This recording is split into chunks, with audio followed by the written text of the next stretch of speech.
BBC প্রবাহে আপনাদের সবাইকে স্বাগত জানাচ্ছি। আমি শারমিন রমা। শুরুতেই দেখে নেব আজ কি থাকছে। ইরান থেকে বাঁচতে নিজেদের 2টি যুদ্ধবিমান ধ্বংস করল যুক্তরাষ্ট্র।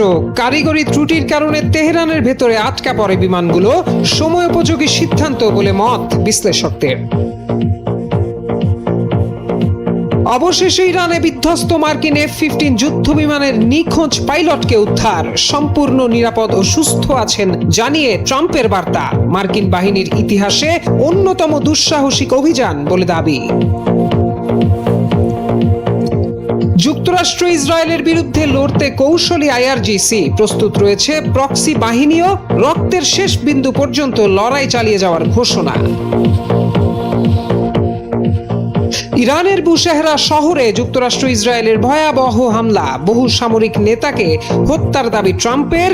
ধ্বংস করা হয়েছে গুরুত্বপূর্ণ স্থাপনাও। ট্রুথ সোশ্যালে মার্কিন প্রেসিডেন্টের বার্তা। এবার ইরানে বড় হামলার পরিকল্পনা ইসরায়েলের। তেহরানের অস্ত্র উৎপাদন ক্ষমতা বন্ধে ইস্পাত শিল্পে হামলার দাবি নেতানিয়াহুর। দিলেন বড় সংঘাতের সতর্ক বার্তা।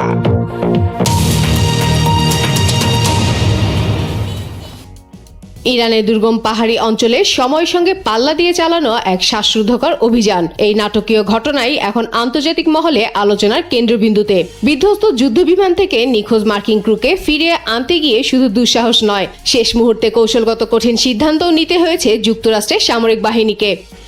সংবাদ মাধ্যম নিউ ইয়র্ক টাইমসের এক প্রতিবেদনে জানানো হয়েছে, সম্প্রতি ইরানের একটি দুর্গম এলাকায় যুক্তরাষ্ট্রের একটি F-15 যুদ্ধবিমান ভূপাতিত হয়। এতে থাকা 2 ক্রুর একজনকে দ্রুত উদ্ধার করা সম্ভব হলেও আরেকজনকে উদ্ধারে প্রায় 36 ঘন্টা সময় লেগে যায়। এই দীর্ঘ সময় জুড়ে চলা অভিযানে অংশ নেয় শতাধিক মার্কিন বিশেষ কমান্ডো। নিখোঁজ ক্রুকে উদ্ধারের জন্য প্রথমে 2টি C-130 পরিবহন বিমান পাঠানো হয়। তবে প্রতিকূল ভৌগোলিক পরিবেশ এবং কারিগরি সমস্যার কারণে বিমান দুটি ইরানের অভ্যন্তরেই আটকা পড়ে। পরিস্থিতি জটিল হয়ে উঠলে নতুন করে আরও 3টি বিমান পাঠানো হয় উদ্ধার কার্যক্রম সম্পন্ন করতে।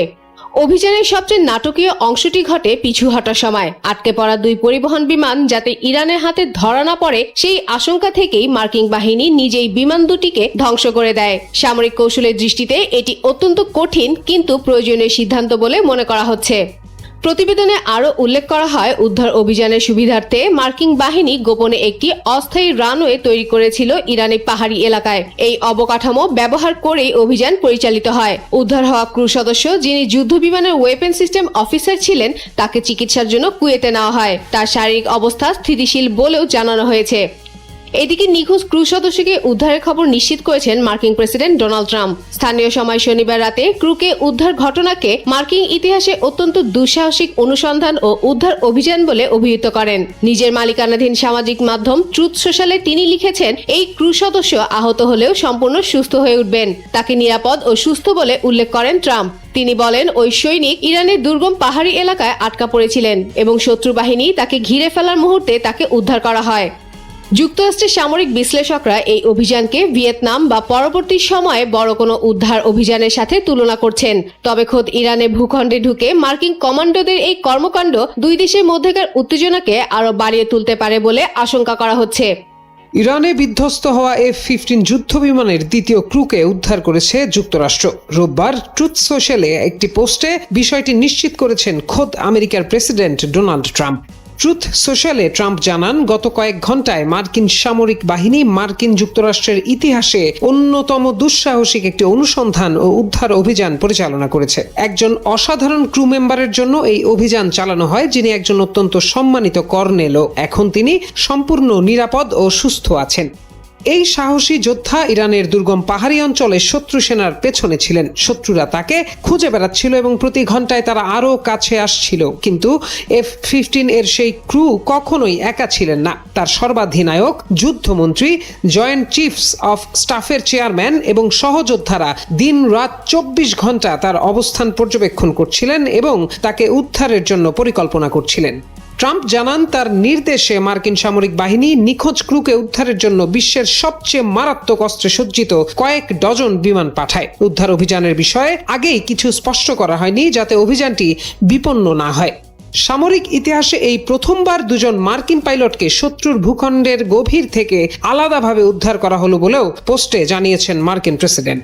এদিকে নিউ ইয়র্ক টাইমসের প্রতিবেদনে বলা হয় উদ্ধারকৃত ক্রু সদস্যকে কুয়েতের একটি সামরিক হাসপাতালে নেওয়া হয়েছে, তিনি এখন সুস্থ আছেন।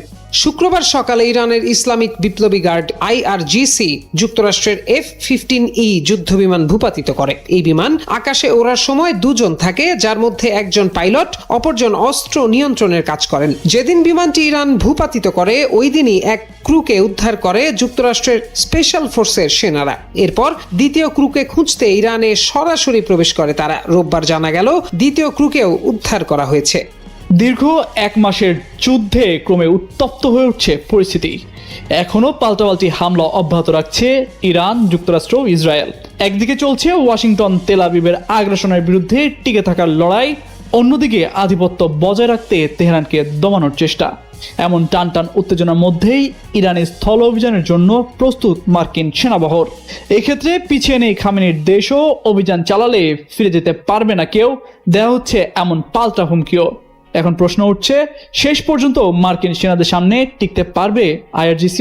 ইরানের ইসলামিক রেভলিউশনারি গার্ড কর্পস দীর্ঘকাল ধরেই মধ্যপ্রাচ্যে এক অদম্য, প্রায়শই অবমূল্যায়িত শক্তি হিসেবে নিজেদের অস্তিত্ব টিকিয়ে রেখেছে। প্রায় 1,90,000 সদস্য এবং আধা সামরিক বাহিনী, বাসিদের আনুমানিক 4.5 লাখ রিজার্ভ সদস্য নিয়ে গঠিত ইরানের সশস্ত্র বাহিনীর এই বৃহত্তম অংশ দেশটির রাজনীতি, গোয়েন্দা সংস্থা ও অর্থনীতির সিংহভাগ নিয়ন্ত্রণ করে। মার্কিন স্থলবাহিনী মধ্যপ্রাচ্যে মোতায়েন হওয়ার সঙ্গে সঙ্গে এটি বোঝা জরুরি যে 1 মাসব্যাপী ব্যাপক মার্কিন ইসরায়েলি বোমাবর্ষণ, ক্ষতিগ্রস্ত অবকাঠামো, অভ্যন্তরীণ বিভেদ এবং নেতৃত্ব হারানো সত্ত্বেও IRGC যে কোনো স্থল আগ্রাসনকে অত্যন্ত কঠোরভাবে প্রতিরোধ করবে। সমর বিশ্লেষকরা বলছেন, আঞ্চলিক প্রক্সি বা ছায়া বাহিনীগুলোর মাধ্যমে IRGC ইতোমধ্যে যুক্তরাষ্ট্র ও ইসরায়েলের বিরুদ্ধে দীর্ঘস্থায়ী, এছাড়া লেবানন, ফিলিস্তিনের মতো দেশে প্রক্সি বাহিনী তৈরি করে তাদের বিভিন্নভাবে সহায়তা করে আসছে তারা। ইরাকে যুক্তরাষ্ট্রের এবং লেবানন, ফিলিস্তিনে ইসরায়েলের আগ্রাসন থেকে পাওয়া শিক্ষা IRGC নিশ্চিতভাবে মার্কিন আগ্রাসনের ক্ষেত্রে প্রয়োগ করার চেষ্টা করবে বলে ধারণা তাদের। এমন তথ্য দিয়ে শনিবার বিশ্লেষণধর্মী একটি প্রতিবেদন প্রকাশ করে সংবাদ মাধ্যম দ্য ইন্ডিপেন্ডেন্ট। সেখানে বলা হয়, বিগত 1 মাসের মার্কিন ইসরায়েলি বিমান হামলায় IRGC নিঃসন্দেহে দুর্বল হয়েছে, কিন্তু এর ইতিহাস বলে যে তাদের নেতৃত্ব নিহত হলেও তারা নিজেদের প্রাতিষ্ঠানিক ক্ষমতা রক্ষায় সচেষ্ট থাকবে। কেননা খামেনির মৃত্যুর পরও IRGC তাদের ক্ষমতা অটুট রাখতে তার ছেলে আয়াতুল্লাহ মোস্তফা খামেনির পেছনে ঐক্যবদ্ধ হয়েছেন। খামেনির মৃত্যুতে কিছু ইরানিদের মধ্যে মতপার্থক্য দেখা গেলেও IRGC তার সরকারকে সমর্থন দিতে একটি ঐক্যবদ্ধ ফ্রন্ট প্রদর্শন করেছে। যদি ইরানের রাজনৈতিক ব্যবস্থা ভেঙে পড়ে তবে IRGC তার অভ্যন্তরীণ মর্যাদাও হারাবে। IRGC একটি ব্যবসায়িক নেটওয়ার্ক হিসেবেও নিজেকে গড়ে তুলেছে। গণমাধ্যম থেকে শুরু করে নির্মাণ খাত পর্যন্ত বিভিন্ন সেবামূলক খাতে তাদের মালিকানা রয়েছে এবং তারা অর্থনীতির অন্তত 20% নিয়ন্ত্রণ করে। বিশেষ সুবিধার এই নেটওয়ার্কটি মূলত একটি ডিপ স্টেটকে প্রতিনিধিত্ব করে। IRGC কেবল একটি সেনাবাহিনী নয়, বরং স্বায়ত্তশাসিত ও বিশাল সামরিক প্রতিষ্ঠান। ইতিহাসের ঘটনাবলী এবং বর্তমান সংঘাতের গতি প্রকৃতি যদি কোনো ইঙ্গিত দেয় তবে তা হলো আত্মসমর্পণ করার চেয়ে শেষ রক্তবিন্দু পর্যন্ত লড়াই চালিয়ে যাবে এই বাহিনীর সদস্যরা। যুক্তরাষ্ট্রের প্রেসিডেন্ট ডোনাল্ড ট্রাম্প দাবি করেছেন ইরানের রাজধানী তেহরানে বড় ধরনের হামলায় দেশটির অনেক সামরিক নেতা নিহত হয়েছেন। স্থানীয় সময় শনিবার নিজের সামাজিক যোগাযোগ মাধ্যম ট্রুথ সোশ্যালে দেয়া এক পোস্টে তিনি বলেন, ইরানকে ভুল ও অবিবেচকভাবে নেতৃত্ব দেয়া ইরানের বহু সামরিক নেতা ওয়াশিংটনের বিশাল হামলায় নিহত হয়েছেন। এছাড়াও অনেক কিছু ধ্বংস করা হয়েছে। পোস্টটির সঙ্গে একটি ভিডিও সংযুক্ত করেন মার্কিন প্রেসিডেন্ট। এতে রাতে বিস্ফোরণে একটি শহরের আকাশ আলোকিত হতে দেখা যায়। তবে এই সামরিক অভিযানটি ঠিক কখন ঘটেছে তা তিনি উল্লেখ করেননি। গত 28 ফেব্রুয়ারি ইরানে যুক্তরাষ্ট্র ও ইসরায়েলের হামলার মাধ্যমে এই যুদ্ধের সূচনা হয়। এর জবাবে পাল্টা আক্রমণ শুরু হলে সংঘাতটি মধ্যপ্রাচ্য জুড়ে ছড়িয়ে পড়ে। ইরানের পুলিশ কমান্ড ফারাদা জানিয়েছে তাদের কমান্ডো ইউনিট ফারাজ রেঞ্জার্স দক্ষিণ ইস্পাহানে গুলি করে একটি মার্কিন সামরিক পরিবহন বিমান C-130 হারকিউলিস ধ্বংস করেছে। রোববার ইরানের Islamic revolutionary guard corps IRGC দাবি করে বিমানটি বিধ্বস্ত F-15 এর নিখোঁজ মার্কিন ক্রুকে খুঁজে বের করার অভিযানে ছিল। এর আগে 3 এপ্রিল একটি F-15 যুদ্ধবিমান ইরানে ভূপাতিত হয়। লকহিড C-130 হারকুলিস হল যুক্তরাষ্ট্র নির্মিত বিশ্ববিখ্যাত 4 ইঞ্জিনের টার্বোপ্রপ সামরিক পরিবহন বিমান। এটি মূলত কৌশলগত কার্গো বা মালপত্র পরিবহন, প্যারাট্রুপার ড্রপিং এবং জরুরি উদ্ধার অভিযানের জন্য পরিচিত। তবে ধারণা করা হচ্ছে ইরান হয়তো এমন বিমানে হামলা চালিয়েছিল যা মার্কিন যুক্তরাষ্ট্র নিজে থেকেই ধ্বংস করে দিয়েছে, অথবা আগেই ধ্বংস হওয়া বিমানের কর্তৃত্ব দাবি করছে। ইরানের রেজিম চেঞ্জ করতে গিয়ে যেন নাস্তানাবুদ অবস্থা মার্কিন প্রেসিডেন্ট ডোনাল্ড ট্রাম্প প্রশাসনের। অবস্থা এতটাই নাজুক, ৩৫ দিন যুদ্ধ করেও এখন খোদ মার্কিন বাহিনীতে ব্যাপক রদবদলে বাধ্য হয়েছেন ট্রাম্প। অজানা কারণে মার্কিন অ্যাটর্নি জেনারেল পাম বন্ডি ও সেনাপ্রধান জর্জ রেন্ডিকে সরিয়ে দেওয়া হয়েছে। সেই সঙ্গে সরিয়ে দেওয়া হয়েছে সেনাবাহিনীর ট্রান্সফরমেশন ও ট্রেনিং কমান্ডের প্রধান ডেভিড হন্ডি এবং চ্যাপলিন কোরের প্রধান উইলিয়াম গ্রিন জুনিয়রকেও। বাদ পড়েছেন নৌ ও কোস্ট গার্ড প্রধানও। যুক্তরাষ্ট্রের উচ্চ পদস্থ এসব সামরিক কর্মকর্তাদের তালিকা নিয়ে ইরানের দক্ষিণ আফ্রিকা দূতাবাস তাদের অফিসিয়াল এক্স হ্যান্ডেল থেকে একটি কোলাজ প্রকাশ করেছে, যেখানে বেশ কয়েকজন কর্মকর্তার ছবির ওপর লাল ক্রস চিহ্ন দেওয়া হয়েছে। পোস্টের ক্যাপশনে লেখা ছিল, the regime change happened successfully MAGA. যুক্তরাষ্ট্রের অভ্যন্তরীণ রাজনৈতিক পরিবর্তন এবং সামরিক নেতৃত্বের রদবদলকে লক্ষ্য করে একটি তীর্যক উপহাস। গত ২৮ অক্টোবর যুদ্ধ শুরু হওয়ার পর থেকে যুক্তরাষ্ট্র ও ইসরায়েল একাধিকবার ইরানের রেজিম চেঞ্জ বা শাসন ব্যবস্থা পরিবর্তনের হুমকি দিয়েছিল। ইরান এই পোস্টের মাধ্যমে পাল্টা বার্তা দিল, তাদের শাসন ব্যবস্থা পরিবর্তনের স্বপ্ন দেখা যুক্তরাষ্ট্রের নিজের প্রশাসনের মধ্যেই পরিবর্তনের হাওয়া বইছে। এদিকে প্রেসিডেন্ট ডোনাল্ড ট্রাম্পের একটি বার্তা আবারও ঘোলাটে করে তুলেছে পরিস্থিতিকে। ট্রুথ সোশ্যালে একটি পোস্টে তিনি ইরানকে কঠোর হুঁশিয়ারি দিয়ে জানিয়েছেন, মনে আছে আমি ইরানকে চুক্তি করার অথবা হরমুজ প্রণালী খুলে দেওয়ার জন্য 10 দিন সময় দিয়েছিলাম, আর মাত্র 48 ঘন্টা বাকি, এরপর তাদের উপর নরক নেমে আসবে। ঈশ্বর মহান, তবে ইরান এখনো হরমুজ প্রণালী খুলে দেওয়ার ব্যাপারে কিছু জানায়নি। 21 মার্চ ট্রাম্প প্রথম হুঁশিয়ারি দিয়ে বলেন, যদি 48 ঘন্টার মধ্যে ইরান হরমুজ প্রণালী খুলে না দেয়, তবে আমেরিকার পক্ষ থেকে ইরানের বিভিন্ন বিদ্যুৎ কেন্দ্রে আঘাত হেনে সেগুলো নিশ্চিহ্ন করে দেওয়া হবে। এই তালিকায় সবচেয়ে বড় বিদ্যুৎ কেন্দ্রগুলো প্রথমে থাকবে বলে জানান তিনি। 23 মার্চ মাত্র 2 দিন পরেই সুর নরম করেন ট্রাম্প। তিনি জানান, দুই দেশের মধ্যে খুবই ভালো এবং ফলপ্রসূ আলোচনা হয়েছে। এর পরিপ্রেক্ষিতে ইরানের জ্বালানি অবকাঠামোতে যে কোনো ধরনের সামরিক হামলা পরবর্তী 5 দিনের জন্য স্থগিত করার ঘোষণা দেন তিনি। 27 মার্চ ট্রাম্প পুনরায় ঘোষণা করেন, ইরান সরকারের অনুরোধের প্রেক্ষিতে তিনি দেশটির জ্বালানি কেন্দ্রগুলোতে হামলা আরও 10 দিনের জন্য স্থগিত রাখছেন। এই নতুন ঘোষণা অনুযায়ী হামলার চূড়ান্ত সময়সীমা দাঁড়ায় 6 এপ্রিল। বারবার আলটিমেটাম পরিবর্তন করা ট্রাম্পের এক ধরনের রণকৌশল হতে পারে, যার মাধ্যমে ইরানকে আলোচনার টেবিলে আনতে চাপ প্রয়োগ করছেন তিনি। তবে 48 ঘন্টার এই নতুন সময়সীমা পার হওয়ার পর মধ্যপ্রাচ্যের যুদ্ধ কোন দিকে মোড় নেয় তা নিয়ে কাজ করছে নানা উদ্বেগ। ইরানকে চাপে ফেলতে কি এবার ভিন্ন পথ বেছে নিল যুক্তরাষ্ট্র? মধ্যপ্রাচ্যের উত্তেজনার মধ্যেই নতুন করে আলোচনায় এসেছে যুক্তরাষ্ট্রের অভ্যন্তরীণ নিরাপত্তা ও অভিবাসন নীতি, যা অনেকের কাছেই রাজনৈতিক বার্তা বা কূটনৈতিক চাপ সৃষ্টির কৌশল বলে মনে হচ্ছে। বার্তা সংস্থা রয়টার্সের প্রতিবেদনে বলা হয়েছে, মার্কিন হামলায় নিহত ইরানের প্রভাবশালী সামরিক কমান্ডার কাশেম সোলাইমানের পরিবারের সদস্যদেরই এবার টার্গেট করা হয়েছে। তার ভাগ্নি হামেদি সুলাইমানি আফসার এবং তার মেয়েকে আটক করেছে মার্কিন ফেডারেল এজেন্টরা। পররাষ্ট্রমন্ত্রী মার্কো রুবিও তাদের গ্রিন কার্ড বাতিল করেন। এরপরে আফসার ও তার মেয়েকে আটক করা হয়েছে বলে জানিয়েছে মার্কিন পররাষ্ট্র দপ্তর। মার্কিন পররাষ্ট্র দপ্তর জানিয়েছে, আফসার ও তার মেয়ে বর্তমানে মার্কিন ইমিগ্রেশন অ্যান্ড কাস্টমস এনফোর্সমেন্ট বা আইসিই এর হেফাজতে রয়েছেন। অভিযোগ রয়েছে, আফসার ইরান সরকারের পক্ষে প্রচারণা ও সমর্থনে যুক্ত ছিলেন। একই সঙ্গে তার স্বামীকে যুক্তরাষ্ট্রের প্রবেশে নিষেধাজ্ঞা দেওয়া হয়েছে। 2020 সালের জানুয়ারিতে বাগদাদে মার্কিন ড্রোন হামলায় নিহত হন কাশেম সোলাইমানি। ওই ঘটনা ইরান যুক্তরাষ্ট্র সম্পর্ককে গভীর সংকটে ঠেলে দেয় এবং আজও তার প্রভাব চলছে। এর ধারাবাহিকতায় আরও একটি পদক্ষেপ নিয়েছে ওয়াশিংটন। এপ্রিল মাসের শুরুতে ইরানের প্রভাবশালী রাজনীতিক আলী লারিজানির মেয়ে ফাতেমে আরদেশি লারিজানি এবং তার স্বামী সায়েদ কালান্তার মোটাবিদের আইনি অবস্থানও বাতিল করা হয়েছে। তারা বর্তমানে যুক্তরাষ্ট্রে না থাকলেও ভবিষ্যতে দেশটিতে প্রবেশে নিষেধাজ্ঞার মুখে পড়েছেন। এই ঘটনাগুলো এমন সময় ঘটল যখন যুক্তরাষ্ট্র ইসরায়েলের সঙ্গে ইরানের সংঘাত ক্রমেই জটিল হয়ে উঠছে। মার্কিন প্রেসিডেন্ট ডোনাল্ড ট্রাম্পের প্রশাসনও অভিবাসন নীতিতে আগের চেয়ে আরও কঠোর অবস্থান নিয়েছে। মানবাধিকার কর্মীদের একাংশ এই পদক্ষেপ নিয়ে প্রশ্ন তুলেছেন। তাদের মতে রাজনৈতিক বিরোধের জেরে ব্যক্তিগত বা পারিবারিক পর্যায়ে ব্যবস্থা নেওয়া হলে তা আইনি ন্যায্যতা ও মত প্রকাশের স্বাধীনতার উপর প্রভাব ফেলতে পারে। মধ্যপ্রাচ্যের চলমান উত্তেজনার মধ্যে আবারও কড়া বার্তা দিয়েছে ইরান। দেশটি জানিয়েছে যুক্তরাষ্ট্র ইসরায়েলের জন্য শীঘ্রই বড় চমক আসছে। পাশাপাশি শত্রুপক্ষকে সমর্থনের অভিযোগে শতাধিক ব্যক্তির সম্পদ জব্দের নির্দেশ দিয়েছে তেহরান। কাতার ভিত্তিক সংবাদ মাধ্যম আল জাজিরা জানিয়েছে চলমান সংঘাতে নিজস্ব পরিকল্পনা অনুযায়ী অগ্রসর হচ্ছে ইরান। এমনকি প্রতিপক্ষকে চাপে ফেলতে নতুন পদক্ষেপে প্রস্তুতি নিচ্ছে দেশটি। ফার্স্ট নিউজ এজেন্সিতে প্রকাশিত বিবৃতিতে বলা হয়, যুক্তরাষ্ট্রের লক্ষ্য নির্ধারণ বা টার্গেট ব্যাংক সঠিক নয়। সেতুতে হামলার বিষয়ে মার্কিন প্রেসিডেন্ট ডোনাল্ড ট্রাম্প যে হুমকি দিয়েছেন তা নিতান্তই হাস্যকর।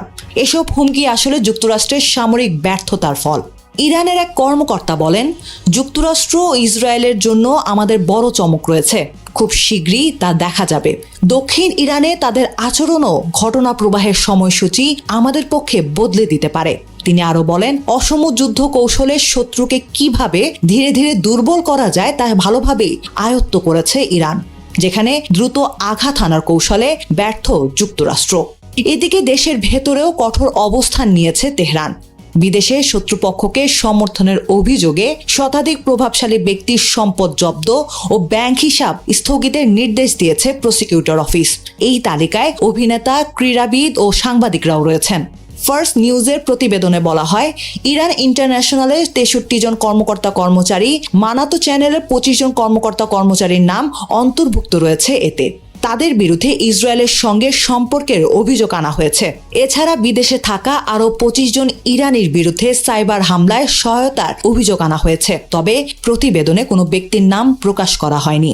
উপসাগরীয় অঞ্চলেও উত্তেজনা ছড়িয়েছে। ড্রোন হামলায় কুয়েতের সুয়াইক অয়েল সেক্টর কমপ্লেক্সে আগুন লেগেছে, যদিও তাৎক্ষণিকভাবে কোনো হতাহতের খবর পাওয়া যায়নি। ওই হামলায় জড়িতদের বিষয়ে তাৎক্ষণিক কিছু জানা যায়নি। তবে বিশ্লেষকরা মনে করছেন, মধ্যপ্রাচ্যে চলমান সংঘাতের মধ্যে এই হামলা পরিস্থিতিকে আরও জটিল করে তুলতে পারে। ইউক্রেন যুদ্ধের কারণে দীর্ঘদিন ধরেই জীবনযাত্রার ব্যয় মেটাতে হিমশিম অবস্থা ইউরোপের বাসিন্দাদের। এর সঙ্গে যোগ হয়েছে ইরান যুদ্ধ। যুক্তরাষ্ট্রের চাপিয়ে দেওয়া এই যুদ্ধের জেরে জ্বালানি পরিবহনের অন্যতম নৌরুট হরমুজ প্রণালী কার্যত বন্ধ রেখেছে তেহরান।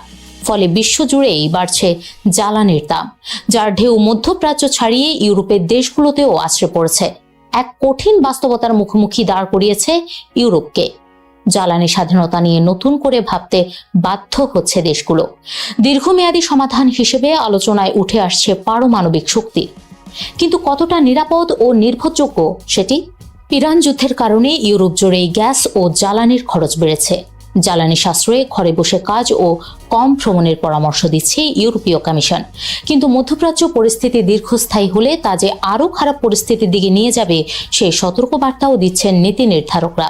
এমন প্রেক্ষাপটে পারমাণবিক শক্তিকে সমাধান হিসেবে নেওয়ার ইঙ্গিত দিয়েছেন ইউরোপীয় কমিশনের প্রধান উর্সুলা ভন ডার লেয়েন। সম্প্রতি প্যারিসে অনুষ্ঠেয় ইউরোপীয় নিউক্লিয়ার এনার্জি সামিটে তিনি বলেন, যুদ্ধ ইউরোপের জীবাশ্ম জ্বালানি নির্ভরতার দুর্বলতা সামনে এনেছে। ইউরোপের পারমাণবিক শক্তি থেকে মুখ ফিরিয়ে নেওয়াটা ছিল কৌশলগত ভুল। পারমাণবিক শক্তি ব্যবহারে বর্তমানে ইউরোপ অনেকটা পিছিয়ে থাকলেও একসময় এমন ছিল না। 1990 সালে ইউরোপের প্রায় 1/3 বিদ্যুৎই আসত পারমাণবিক শক্তি থেকে, যা কমে মাত্র 15% এসে ঠেকেছে। এর পেছনে বড় ভূমিকা রেখেছে 2011 সালের জাপানের ফুকুশিমা পারমাণবিক বিদ্যুৎ কেন্দ্রের ভয়াবহ দুর্ঘটনা। সেই ঘটনার পর পারমাণবিক শক্তি পুরোপুরি বন্ধ করে দেয় জার্মানি, নির্ভরতা বাড়ায় গ্যাসের উপর। ইউরোপের বাকিরাও ঝুঁকিপূর্ণ পারমাণবিক শক্তির বদলে তুলনামূলক দামি ও আমদানি নির্ভর অনিশ্চিত জীবাশ্ম জ্বালানির উপর নির্ভরশীল হয়ে পড়ে। মোট জ্বালানির চাহিদার 50% বেশি পূরণ করতে হচ্ছে আমদানির মাধ্যমে। ফলে সরবরাহ কমলে বা দাম বাড়লে জ্বালানি সংকটে পড়ে ইউরোপ। ইউরোপের মধ্যে সবচেয়ে বেশি পারমাণবিক বিদ্যুৎ উৎপাদন করে ফ্রান্স। অভ্যন্তরীণ চাহিদার 65% মেটায় পারমাণবিক উৎস থেকে। তাদের বিদ্যুতের খরচও জোটের অন্য দেশগুলোর তুলনায় যথেষ্ট কম। ফ্রান্সের প্রেসিডেন্ট ইমানুয়েল ম্যাক্রোর মতে, পারমাণবিক শক্তি কম কার্বন নির্গমন করে। এটি ইউরোপকে নেট জিরো কার্বন নির্গমনের লক্ষ্যে পৌঁছাতে সাহায্য করতে পারে। এছাড়া পারমাণবিক শক্তি জ্বালানি স্বাধীনতা ও কার্বন নিরপেক্ষতার সমন্বয়কারীও বটে। ইরান যুদ্ধে বিশ্ববাজারে জ্বালানি তেলের দাম বৃদ্ধির ফলে বিদ্যুৎ উৎপাদনে ফ্রান্সের যে খরচ বেড়েছে তার অন্তত 5 গুণ বেশি অর্থ গুনতে হচ্ছে জার্মানিকে। অন্যান্য দেশের পরিস্থিতিও জার্মানির মতোই। আর ইউরোপের অর্থনৈতিক প্রবৃদ্ধি কমার পূর্বাভাস দিয়েছে বিভিন্ন গবেষণা প্রতিষ্ঠানগুলো। এমন কঠিন সত্য সামনে আসার পর পারমাণবিক শক্তির প্রতি আগ্রহ দেখাচ্ছে ইউরোপ। এরই মধ্যে নিষেধাজ্ঞা তুলে নিতে নতুন আইনের পরিকল্পনা করছে ইতালি। পারমাণবিক শক্তিতে ফেরার পথে বেলজিয়ামও নতুন ধরনের রিঅ্যাক্টর নিয়ে আলোচনা শুরু করেছে গ্রিস। 40 বছরের পুরনো পারমাণবিক বিরোধী সিদ্ধান্ত বাতিল করেছে সুইডেন।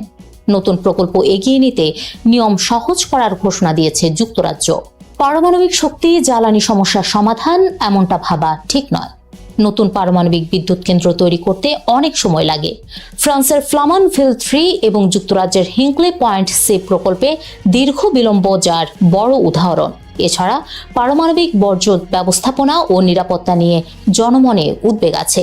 পরিবেশবাদীরা মনে করেন পারমাণবিক শক্তিতে বিনিয়োগ করলে নবায়নযোগ্য শক্তির উন্নয়ন থেকে মনোযোগ সরে যেতে পারে।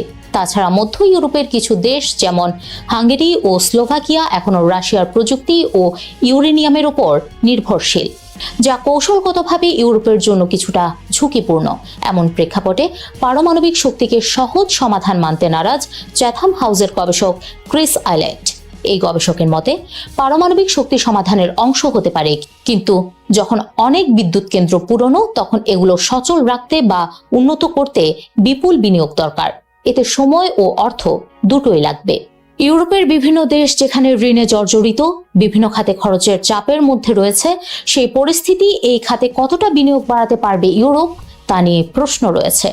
এমন প্রেক্ষাপটে ইউরোপীয় কমিশন স্মল মডুলার রিঅ্যাক্টরের দিকে ঝুঁকছে, যা কিনা তুলনামূলক কম খরচে তৈরি করা যায় এবং কারখানায় গণহারে উৎপাদন সম্ভব।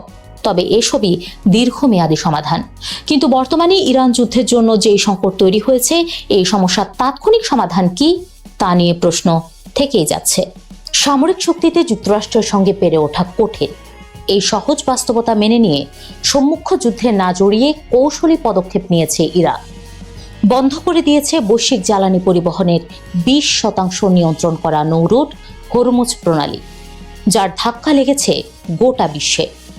দীর্ঘ 1 মাসেও এই প্রণালী চালু না হওয়ায় দেশে দেশে কমতে শুরু করেছে মজুদ, আর হু হু করে বাড়ছে তেল গ্যাসের দাম, যার প্রভাব সবচেয়ে বেশি এশিয়ার দেশগুলোতে। কারণ হরমুজ প্রণালী দিয়েই তেল ও গ্যাসের প্রায় 90% আমদানি করে এশিয়ার দেশগুলো। ইরান যুদ্ধ কতটা প্রভাব ফেলেছে এশিয়ার জনজীবনে? কে কিভাবে সামাল দিচ্ছে এই সংকট? ইরান যুদ্ধের কারণে তৈরি হওয়া জ্বালানি সংকটের কারণে অনেক দেশ এখন সরকারিভাবে কর্মীদের বাসা থেকে কাজ করতে বলছে, সাপ্তাহিক কাজের দিন কমাচ্ছে, ছুটি ঘোষণা করছে। জ্বালানি সাশ্রয়ী বিশ্ববিদ্যালয়গুলো আগে ভাগে বন্ধ করা হচ্ছে। কোথাও কোথাও রেশনিং করে জ্বালানি দেওয়া হচ্ছে। ব্যক্তিগত গাড়ি পরিহার করে জ্বালানি সাশ্রয় করতে গণপরিবহন ফ্রি করে দেওয়া হয়েছে। এমনকি চীন, যার কিনা 3 মাসের জ্বালানি মজুত আছে, সেও জ্বালানির দাম 20% বাড়িয়েছে এবং জ্বালানি সাশ্রয়ে কিছু সীমাবদ্ধতা আরোপ করেছে, যাতে স্পষ্ট এশিয়ার দেশগুলোতে কতটা স্পষ্ট হচ্ছে এই সংকট।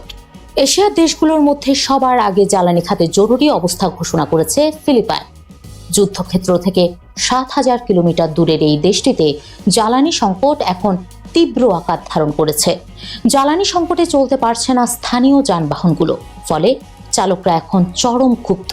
একসময় যে স্থানীয় পরিবহন জিপনি চালক দিনে 1000 থেকে 1200 পেসো উপার্জন করতেন, তার উপার্জন এখন 200 থেকে 500 পেসোতে ঠেকেছে।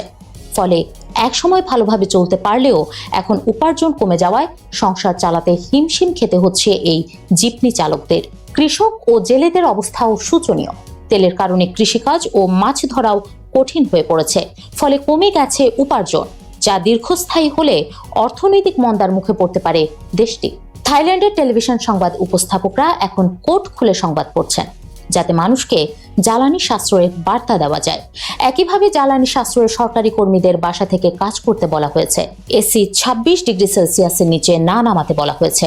অন্যদিকে পরিস্থিতি মোকাবেলায় ইরানের সঙ্গে একটি চুক্তি করেছে থাই সরকার, যাতে হরমুজ প্রণালী দিয়ে থাই জাহাজ চলাচল করতে পারে। এরপরও জ্বালানি সাশ্রয়ে জনগণের প্রতি আহ্বান জানিয়েছে থাই সরকার। 2022 সালে শ্রীলঙ্কায় অর্থনৈতিক মন্দার সময়টাতে অনেক শ্রীলঙ্কানের জ্বালানি কেনার টাকা ছিল না। কিন্তু এখন টাকা আছে কিন্তু জ্বালানি নেই। এই পরিস্থিতিতে জ্বালানি সাশ্রয়ে বুধবারকে সরকারি ছুটি হিসেবে ঘোষণা করেছে দেশটির সরকার, কিন্তু এতে অনেক শ্রমজীবী মানুষ সমস্যায় পড়েছেন। এর বাইরেও অনেকে দীর্ঘ সময় জ্বালানি সংগ্রহে অপেক্ষায় থেকে কাজে যোগ দিতে পারছে না, যা চাকরি হারানোর ভয় তৈরি করেছে। মিয়ানমার সরকার জ্বালানি সংকট সামাল দিতে ব্যক্তিগত গাড়ি একদিন পর চালানোর নিয়ম চালু করেছে, ফলে অনেকেই বিপদে পড়েছেন। এছাড়াও দেশটিতে জ্বালানির কালোবাজার তৈরি হয়েছে, যা এই সংকটকে আরও তীব্র করেছে। ইরান যুদ্ধের প্রভাবে বেশ ক্ষতিগ্রস্ত হয়েছে ভারত, কেননা দেশটি প্রায় 60% এলপিজি আমদানি করে, আর এই এলপিজির 90%ই আসে হরমুজ প্রণালী দিয়ে, যে কারণে দেশ জুড়ে তৈরি হয়েছে এলপিজি সংকট। গুজরাটে গ্যাস সংকটের কারণে সিরামিক শিল্প প্রায় 1 মাস ধরে বন্ধ। এর ফলে প্রায় 4 লাখ মানুষ কাজ হারানোর ঝুঁকিতে রয়েছেন। স্বল্প আয়ের এসব মানুষ দীর্ঘমেয়াদে কাজহীন হয়ে পড়লে না খেয়ে থাকতে হতে পারে। একই কারণে মুম্বাই শহরে প্রায় 20% হোটেল ও রেস্টুরেন্ট বন্ধ হয়ে গেছে। রান্নার গ্যাস না থাকায় অনেক খাবারও মেনু থেকে বাদ দেওয়া হচ্ছে। ভিয়েতনাম সরকার জ্বালানির দাম ঠিক রাখতে কর কমিয়েছে, কিন্তু এরপরও দাম আগের তুলনায় বেড়েছে, ফলে অনেক কারখানায় উৎপাদন খরচ বেড়ে গেছে। দীর্ঘমেয়াদে যা বড় আর্থিক ক্ষতির কারণ হয়ে দাঁড়াতে পারে। দক্ষিণ কোরিয়ায় এখনো সেই অর্থে বড় কোনো পরিবর্তন হয়নি, তবে মানুষ চিন্তিত। যদিও দেশটির সরকার জানিয়েছে অন্তত 1 বছর জ্বালানি সংকট হবে না। এরপরও দেশটির সরকার অল্প পানি দিয়ে গোসল করা ও সপ্তাহে একবার কাপড় ধুয়ে জ্বালানি সাশ্রয়ের পরামর্শ দিয়েছে। পেট্রোলিয়াম পণ্য সংকটের আশঙ্কা করছে জাপান। বিশেষ করে হাসপাতালে সিরিঞ্জ, গ্লাভস, ডায়ালাইসিস যন্ত্রের মতো জিনিসের ঘাটতি হতে পারে বলে ধারণা করা হচ্ছে, যে কারণে এসব পণ্যের মজুত করার চেষ্টা করছে দেশটির সরকার। এর বাইরে তেলের দাম বেড়ে যাওয়ায় জেলে ও কৃষকরা বিপদে পড়েছেন। ইরান যুদ্ধের কারণে জ্বালানি সংকটে পড়েছে বাংলাদেশও। পেট্রোল পাম্পগুলোতে দীর্ঘ লাইন দেখা গেছে। পরিস্থিতি সামাল দিতে রেশনিং পদ্ধতিও চালু করেছিল সরকার। এছাড়াও সরকারি ও বেসরকারি অফিস দিনের আলোতে করতে সকাল 9টা থেকে বিকেল 4টা পর্যন্ত নির্ধারণ করা হয়েছে। সন্ধ্যা 6টার পর শপিং মল ও মার্কেট বন্ধ রাখার নির্দেশ দেওয়া হয়েছে।